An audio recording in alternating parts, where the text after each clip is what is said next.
This time on Poll Hub, the booming economy seems to finally be rubbing off on Donald Trump's approval rating. But in a twist never before seen in modern American politics, it doesn't seem to be helping his prospects of getting reelected. We have new numbers from our poll with the PBS NewsHour and NPR that show at least some Americans are doing a pretty good job of compartmentalizing their feelings about the president. And then a real-life case of a major, well-respected media organization using a survey in a completely negligent way. Okay, those are my words, but thank goodness someone else is here to call them out on it. We've got some work to do, so let's get to it. And hi, everybody. Welcome to Poll Hub. I'm J.D. Depper, Director of Innovation here at the Marist Poll. And I'm Barbara Carvalho, Director of the Marist Poll. And I'm Lee Miringoff, Director of the Marist College Institute for Public Opinion. And we, one of the things we do on this show, and I think every poll pretty much that is polling politics in America does pretty regularly, is where's the president? What's his popularity rating? What's his approval rating? What are his chances of reelection? And that's not just in this case with Donald Trump. That's always kind of the main thing that everybody's always polling in America. But something strange has happened with Donald Trump. He's got perhaps the best economy in our lifetimes going into an election. And yet his approval rating is still under 50%, but people are giving him credit for the economy. So is this just a weird mix of people's feelings, feeling one way towards him or one way towards the job he's doing, or is there something more going on here? Well, why don't we start with a few of the numbers? Okay. So right now, the president actually numerically has the highest approval rating that he has ever had in a Marist poll at 44%, which means his numbers are still underwater. 52% still disapprove of him, the majority. But that is about. It's his high watermark. Well, right? it's getting close to what he received in 2016 in terms of proportion of the vote. And when we look specifically at the economy, well, a majority of Americans, 53%, actually approve of the job that he's done. And many, almost 2/3, actually feel that they themselves are benefiting personally from the economy. So that's all great news for the president. The not so great news for the president is the fact that this doesn't really seem to be having any impact, as you mentioned, Jay, on his reelect. Only 39% of voters say that they will definitely support him in his reelection. And what's really striking is that 53%, or a majority of voters, say that they definitely will vote against him. Now, I say that's a majority because this is a tough question. It's a tough question at this point in time when you don't have other candidates, a real opponent on the other side that's been decided. It's hard to get to 50% on the definitely vote. Most of the time, in fact, President Obama, we saw about this time, he had similar numbers, maybe in the low 40s, kind of back and forth, but never the majority saying they definitely would vote against. That's different then, Lee, right? That's a different thing than we've seen. Yeah, and I think what's really interesting here is, historically, of course, it's the economy's stupid and, you vote your pocketbook and all those kinds of things. And now we're seeing, particularly among independent voters. And I think, we've heard so much about my base versus your base in politics, and that the Democrats are now pitching it to their base and Trump has been pitching it throughout for his base. But then the independents emerge, and they seem to really have the hidden card trick here, because although his approval rating is around 42 among independents, again, that group, 52%, think he's doing a good job with the economy, and yet only 36% of independents say they will definitely vote for him. So the numbers sort of follow or mirror, reflect, whatever you want to call it. What we're seeing overall in the analysis is, he's doing okay in terms of his job performance on the economy, but that's not necessarily translating. He's still got a lot of convincing to do when it comes to people saying, I'm going to vote for the reelection of Donald Trump for second term. So I think that's where the trouble is. You mentioned his base, Lee, and we just crunched some numbers for Ron Brownstein at CNN, and he wanted to take a look at what these numbers would look like. These questions in particular, the overall job approval rating, and also people's opinions on the economy. If you took out white evangelical voters. So if you just look at white voters, but they're non-evangelical white voters, the president's job approval rating is 44% overall. But if you look at it without evangelical voters, it goes down to 37%. And the same thing with the economy. When we take a look at the approval of Trump on the economy, 53% overall, and we're looking at 53% of all white voters. All voters. All voters. Okay. But then it really takes a dip if you take out evangelical voters. So that's really a very important part of his base. He goes from being in the mid-30s among white voters to being in the low 40s once you include evangelical voters. So that's a big part of his formula. One of the things, Ron, also the Democrats. Yeah, go ahead, Lee. Yeah, I was just going to say. So it looks like the Democrats are a shoo-in. No. Yeah, not sure that's necessarily the conclusion. Not to so be drawn. fast. Yeah, Ron wrote a piece for The Atlantic that goes along with this data he's looking at for us, and he's been looking at some of these numbers. And what struck me in his analysis is we've heard an awful lot about, especially in this past week, about Donald Trump trying to rouse his base with some of these things people are calling racist tweets, and this appeal to racism and white nationalism, especially with the squad, the 4 women Democrats who are in the House, none of whom are white. And there's been a lot of talk about how he's really rallying that base, getting them excited. But Ron points out that when you actually look at the white voters, who we tend to lump all together, there is a huge distinction, not just in these evangelicals, but there's a huge distinction among certain types of white voters, and that the white vote, no more than the black vote or any other, is monolithic. And I think it's really important. It's easier for us to talk in these kind of broad generalities, but he points out that there's a significant number of people who support the president on the economy, as we've talked about, a significant number who don't like him personally and who voted for him anyway instead of voting for Hillary, that now, and it's a narrow range, but now are really the decisive vote. They tend to say they're independents, and they really, really, really don't like him personally, but they really do like the economy, and they're the ones who are torn. That's his point, is they're torn. That's who is really the deciders here, and they do not react well to what he's been doing with race. But it is going to come down to a choice. So I'm not sure which one of you said, hey, the Democrats are in. Not so much. That was Lee. Yeah, I'm throwing him under the bus. I didn't say that. Well, I wanted to throw one point onto Jay's last comment. And so the independent's supposed to be telling us just something about his being either presidential or not presidential for them that is rubbing off and hurting him. And I think that's where this analysis ultimately will end up. Now, back to the Democrats, who are, as I said a moment ago, a shoo-in, right? Not so much. And so we looked in this poll at a whole slew of issues. We looked at health care.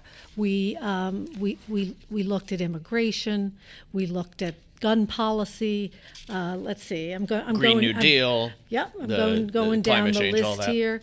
Economic policy. And then we asked a bunch of questions about things like guns, free college tuition, and what we found is the Democrats are actually in step with American public opinion on a number of issues. For instance, there's a lot of support for the Green New Deal to create jobs and improve infrastructure when it's connected, when the spending is connected to those things. There's certainly a consensus about a pathway to citizenship. Even a significant proportion, notable proportion of Republicans think that there should be a pathway to citizenship for immigrants who are here illegally but have been here for a while.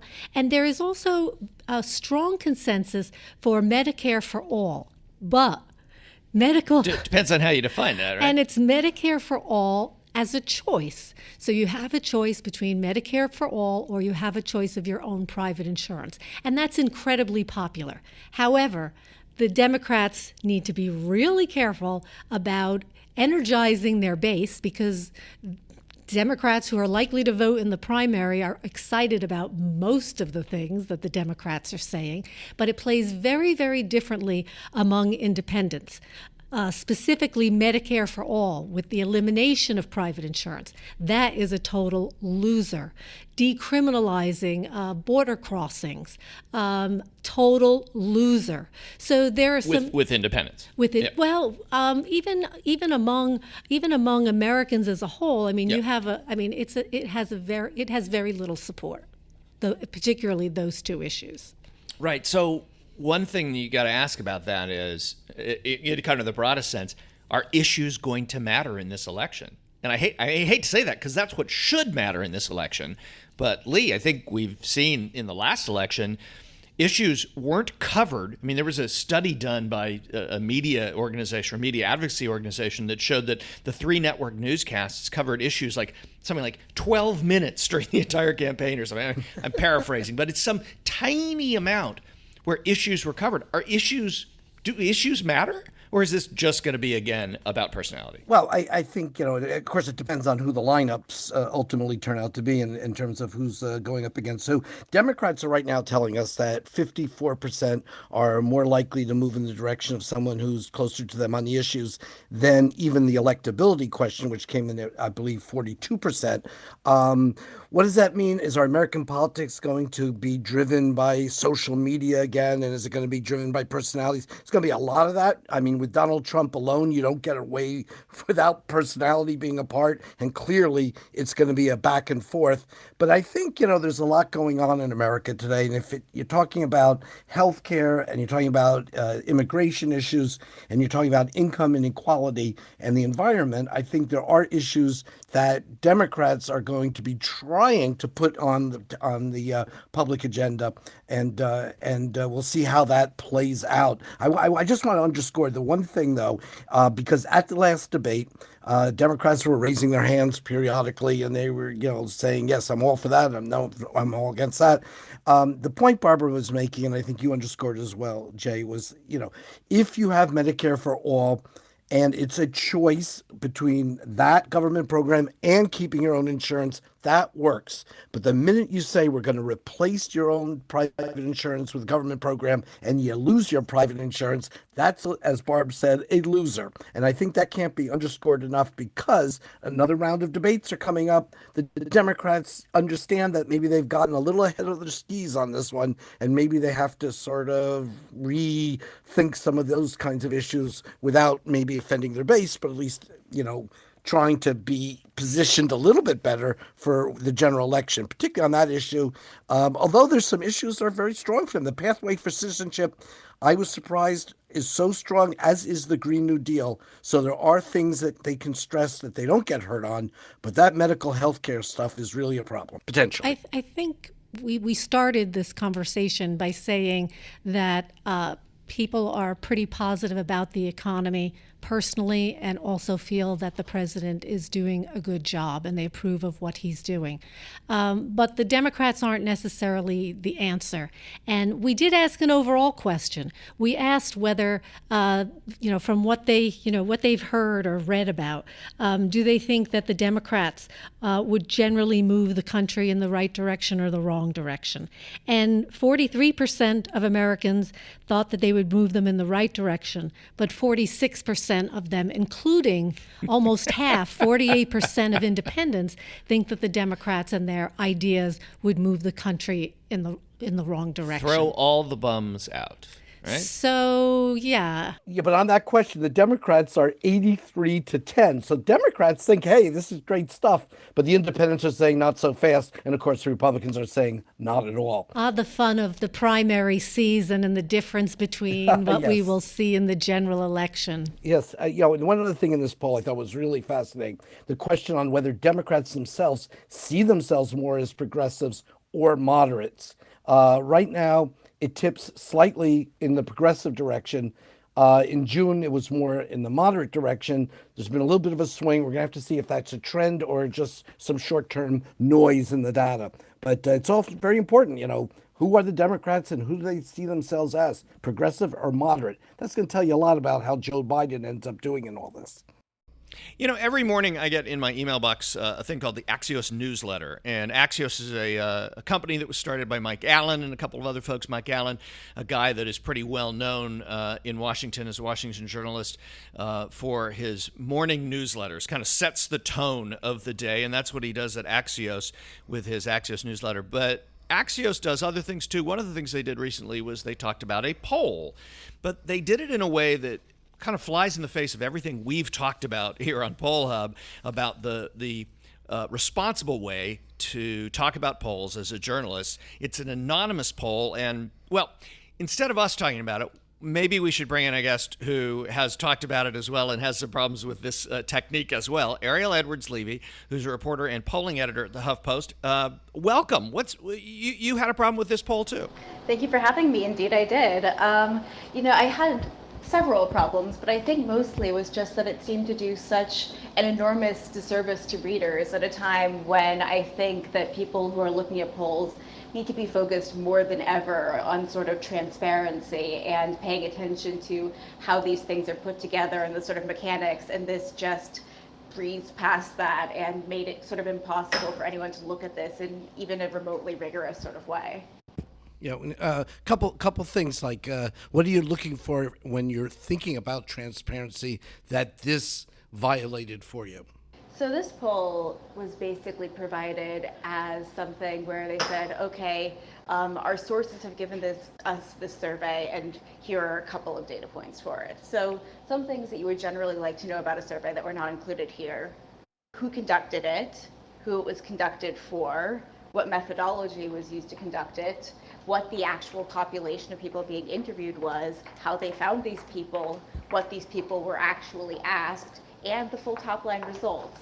Basically almost every single thing that you would actually want to look at was missing from the results that were provided. Touching all the bases. And I think what was important also was that the survey dealt with AOC and how she's being perceived, and it had some negative findings, and that sort of went around and fed the scenario that the Democratic Party may be moving more too far to the left. Anyway, it sounds like the findings were of political impact, and that became something, I guess, makes it even more problematic, right? Yeah. What do you guys look at when you're reviewing stuff at HuffPo?